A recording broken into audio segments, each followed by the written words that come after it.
Електронният дневник е информационна система, която улеснява комуникацията между родители и учители. Така родителят е информиран за учебния процес на детето си по всяко време.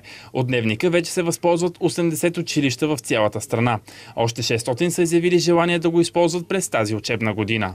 Родителите получават информация за събитията с техните деца. Това е информация за получени оценки, отсъствие, здравен статус, родителски срещи, общи училищни мероприятия и всичко останало, каквото се случва в училище. Системата е напълно безплатна за училищата.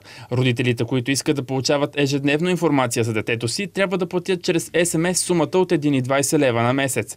Статусът на ученика се получава чрез СМС, имейл или гласово обаждане. Новите технологии са навлезли вече в училищата и трябва да направим всичко възможно да подкрепим образованието и да стимулираме въвеждането на такива технологии, които да доведат до чувствително повишаване качеството на учебния процес. Статистиката показва, че 86% от родителите желаят услугата да бъде въведена в училищата.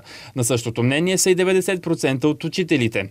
Общото мнение е, че масовото въвеждане на системата ще подобри дисциплината и образованието на ученика. Когато детето отсъства, ако родителя е информиран още при първото му безпричинно отсъствие, без знанието на родителя, той, разбира се, веднага може да реагира. Системата е защитена от хакерски атаки, а информацията за ученика се пази 1 година.